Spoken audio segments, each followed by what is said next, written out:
So here is the video following the blog post how I got my internship at London Wasps, which it was back then. And I thought I'd tell the story because it's quite, not necessarily interesting, but it's a combination of a few things. Because if ever you're going to land an internship, you obviously have to have some desirable traits that will progress you through the rounds of interviews and practicals, etc.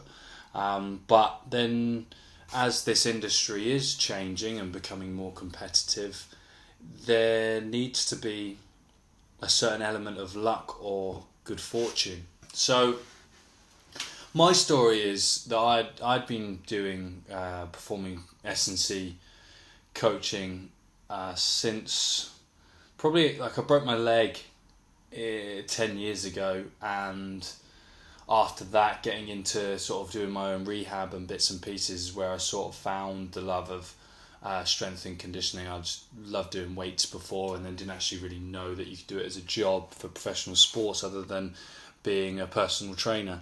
And then as my rehab progressed and bits and pieces, I qualified as a personal trainer through a government funding scheme, and then went back to university where I studied for 3 years. And whilst I was at university, I was helping the rugby team out there.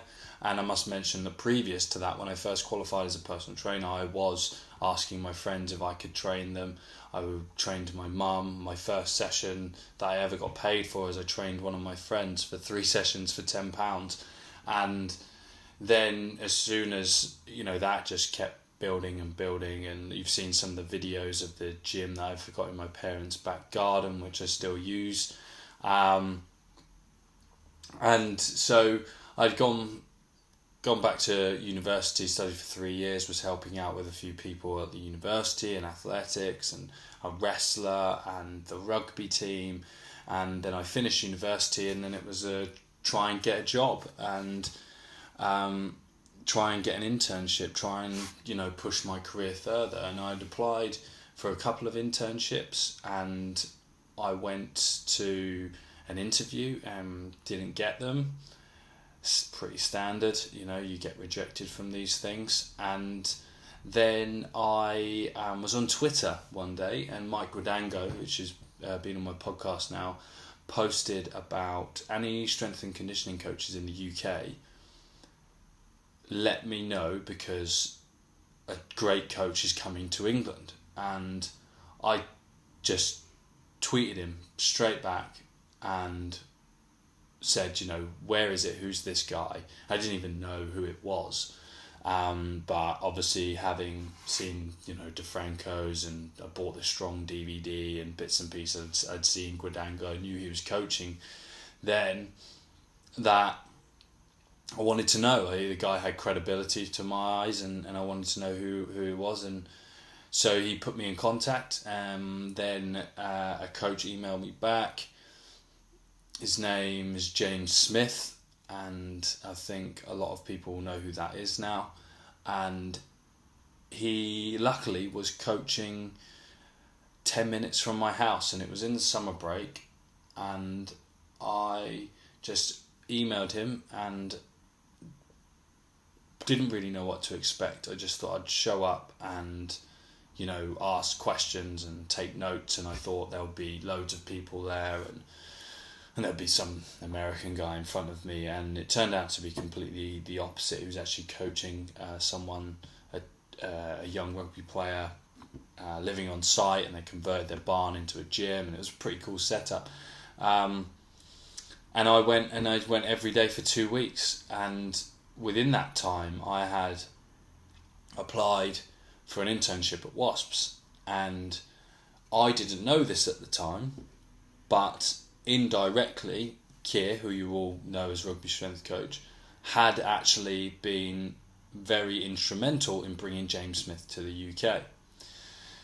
Now, when I mentioned it to James, I'd been asking him a lot of questions, and he obviously thought I had some sort of knowledge underpinning what I was doing. He's the most politest man at letting you know that you really don't know a lot. and I found that out multiple times. And so he gave Keir a reference, which was absolutely incredible, and I didn't realise the power of that until I was actually in my internship with Keir, and he told me. I knew James was incredibly intelligent, and I was very humbled and valued for his time, and thank him a lot. But that recommendation actually put me on the interview pile from the no pile, because my CV wasn't strong enough, and it was a recommendation from a well-established coach that got me on the interview pile. Now, what happened next is that I wouldn't advise anyone to do so. I was late for my interview, got stuck in traffic, and I backed myself and I did what I needed to do. Previous to that, I took James out for dinner, and he helped me prep for the interview, which was incredibly nice of him. And after 2 weeks of shadowing him, it was really the least I could do. And it was possibly one of the most enlightening experiences I've ever had, and put me on a great path to understand the true nature of biodynamics, bioenergetics, and understanding physical performance. And the rest is relative history. I managed to I coached well enough on the day. I actually told Keir that he asked me if I needed cones. I said good S&C coaches don't use cones. And that was a very rushed decision and reaction. But, you know me, I'm Marmite and I'm a bit cocksure. So that just rolled off the tongue very well. Ultimately, I was an absolute nobody then, and still relatively a minnow in a huge ocean anyway. But they picked two of us for the internship, and luckily for me, one of the other guy pulled out. He said he didn't want to do it, so I was left running the Wasps Ace program on my own, and Keir gave me a lot of ownership. He was busy as hell at the time and gave me the ownership, and I said to him on my first day that I'm here for a job, and that was my pure intention, was to get hired from this internship and cement myself as an S&C coach and start building a career. Now, it's 8 minutes, so I'll wrap it up there, but what that does tell me, and I talk about this story a lot and I reflect on this journey a lot, is because that same person still has to be me now to enable myself to progress, and the endeavour, the determination still has to be there, but in multiple different ways and different avenues for exploring new ways of training, new of the old ways. Let's be honest, nothing's incredibly new, but for anyone coming into the industry and wanting to get an internship, it boils down to a couple of things. I wouldn't have got my internship, I wouldn't have got my interview if I didn't meet James. And James hadn't been put in contact with Keir through Keir's determination and good work of going to America the year before. So that would have never have happened. It would have never even have happened if I didn't take a chance and tweet some guy back. It wouldn't have happened if I didn't take a chance of gambling and putting myself in a place to be recognised or to be exposed for what I don't know. The whole time I was with James, I had my mouth relatively completely shut, my eyes as wide open and my ears as clean as a whistle to take in as much as I could. And for people coming into the industry now, there's a certain entitlement and expectation of payment. I heard recently someone turned down a job because he thought it was above him, because his internship had been working with someone else, and that's a huge reality check for anyone.